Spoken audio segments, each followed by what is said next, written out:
the Inspirative TV channel.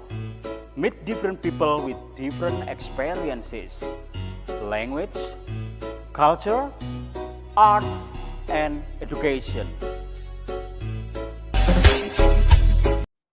Halo Mr. Ali, Halo Mr. Johan, sekarang mau konten apa? kontennya sore ini adalah kekonyolan para jenius dunia. Tahu para jenius? Belum tahu. Jenius itu orang pintar. Jadi orang pintar itu seringkali melakukan kekonyolan-kekonyolan. Bahkan mereka itu tidak peduli dihadapkan dalam kematian pada saat dia melakukan kekonyolan itu. Dan mereka juga tidak berpikir tentang uang. Kadang mereka juga jadi gelandangan padahal mereka jenius.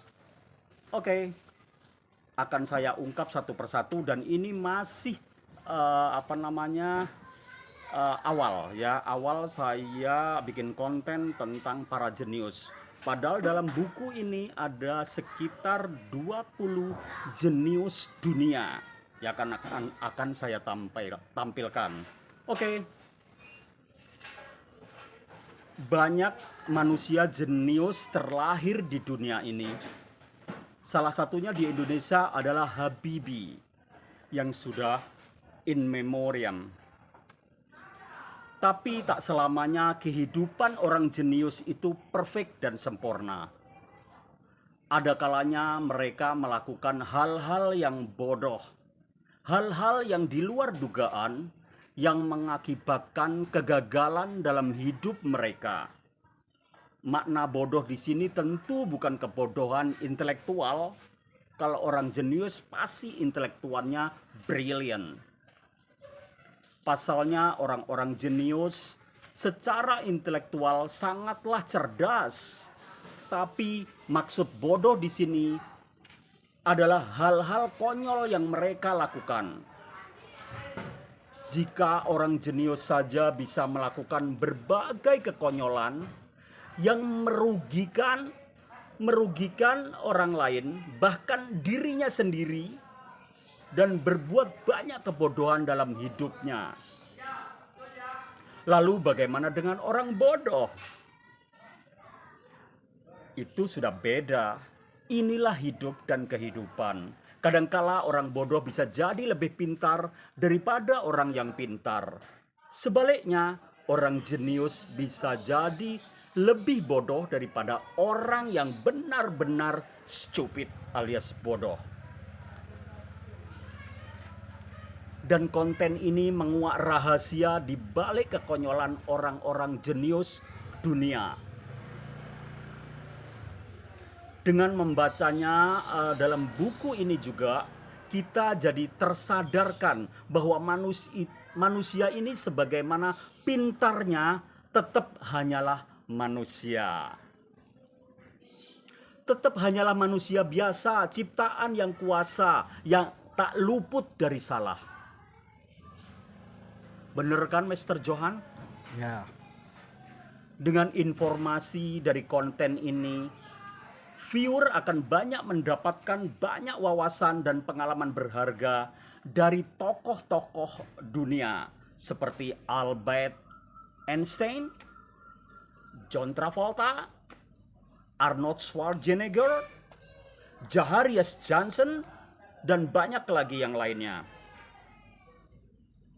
Semoga kekonyolan-kekonyolan yang pernah mereka lakukan dapat menjadi pelajaran berharga bagi kita. Sehingga kita tidak melakukan hal-hal yang sama jika mengalami dilema. Karena memang dalam kehidupan, dalam melakukan sejarah pasti ada dilema. Where's the choose the best or the good or the worst one. Kita harus benar-benar jenius. Karena untuk langkah kita ke depannya, mengukir sejarah kita.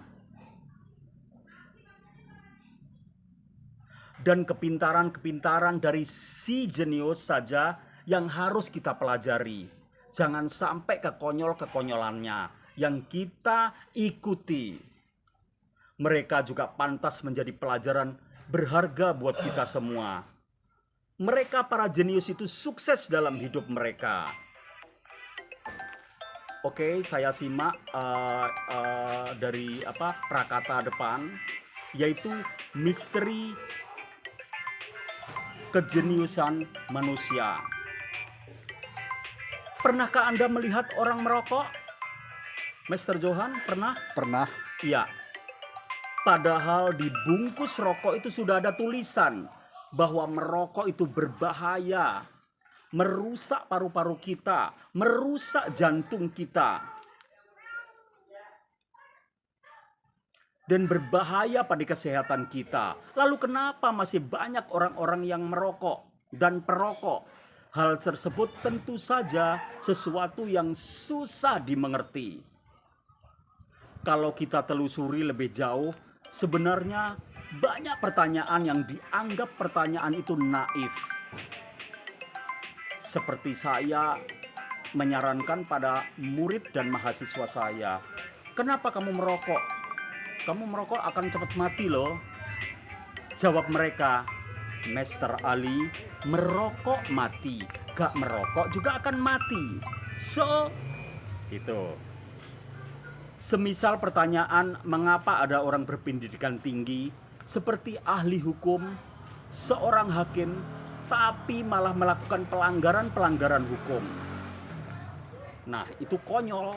Mengapa orang-orang yang kelihatan baik penampilan dan perilakunya, tapi ternyata melakukan penipuan? Nah, ini berarti jangan dilihat orang dari casingnya. Itu konyol. Mengapa orang yang pintar, terhormat, tapi ternyata melakukan tindakan-tindakan yang bodoh? Mereka melakukan kesalahan-kesalahan yang gak terpikirkan oleh otaknya. Memahami manusia ternyata tak semudah memahami kejadian alam. Manusia adalah misteri besar yang tak mudah untuk dipahami. Pernahkah kita mencoba untuk mempelajarinya? Mengapa hal-hal yang bertentangan tersebut terjadi pada manusia? Berusaha memahami manusia satu sama yang lain adalah juga berusaha memahami ourselves atau diri kita sendiri. Setidaknya memahaminya kita bisa terhindar dari menjadi manusia yang berbuat kesalahan.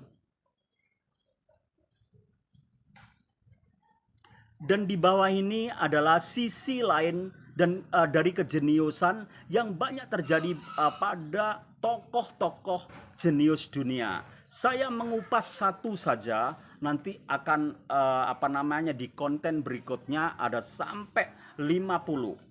Ini satu saja untuk saat ini biar menjadi acuan buat kita gimana kita create history. Tidak hanya si jenius yang menjadi tokoh dan namanya harum di seluruh dunia, tapi semua orang jenius itu pasti memiliki permasalahan yang sama, yaitu kerancuan antara wilayah kreativitas dan egoisme. Dan egonya, atau kata lain adalah sisi psikologis dari kreativitas. Orang-orang jenius melakukan kreativitas setiap harinya, lalu bercampurlah kreativitas tersebut dengan egoisme sehingga hal-hal lain di luar dunianya tidak lagi menjadi pertimbangan, tidak menjadi efek, ya kan? Akibatnya dia akan melakukan kekonyolan alias kebodohan-kebodohan yang dapat merugikan dirinya sendiri. Alfred Adler pernah menyinggung suatu teori mengenai kreativitas kompensasi melalui teorinya. Adler menganggap bahwa manusia menghasilkan kesenian, ilmu pengetahuan, dan aspek-aspek yang lain dari kebudayaan adalah untuk mengimbangi kekurangan mereka sendiri. Dengan sedikit mereduksi, Adler hendak memperlihatkan bahwa tindakan-tindakan kreatif adalah reaksi dari perasaan inferioritas.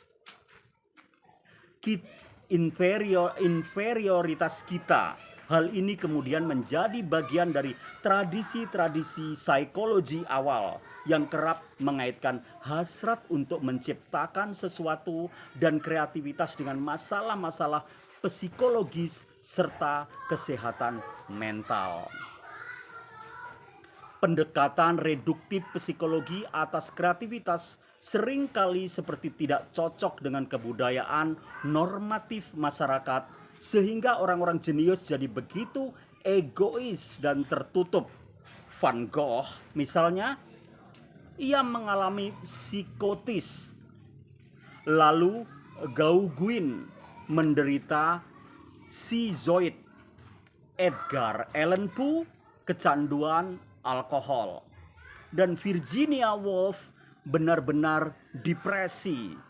Mereka adalah sedikit contoh dari seniman-seniman eksentrik dunia hingga mengalami kegilaan kritis dan klinis. Dalam kajian psikologi modern sendiri, ada suatu survei kepribadian terhadap 291 tokoh terkemuka dunia dalam kurun waktu 150 tahun terakhir. Yang menjadi pemeriksanya tidaklah ada hubungan antara keunggulan kreatif dan tidak stabilan mental.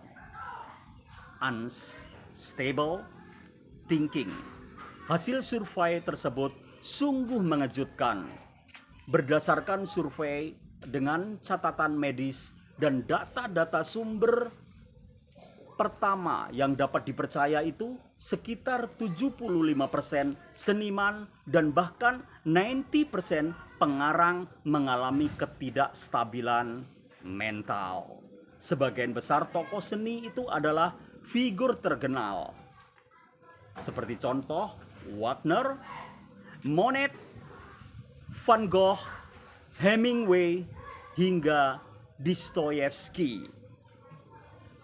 Hal tersebut adalah bukti bahwa seorang jenius juga memiliki sisi lain yang kelam, yaitu ketidakmampuan mereka memisahkan wilayah egoisme dan kreativitas, sehingga timbullah penyakit kejiwaan dan masalah dalam keluarga dan kehidupan percintaan mereka.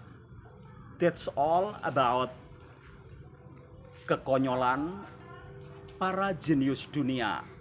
Nanti akan saya kupas tuntas di konten-konten berikutnya.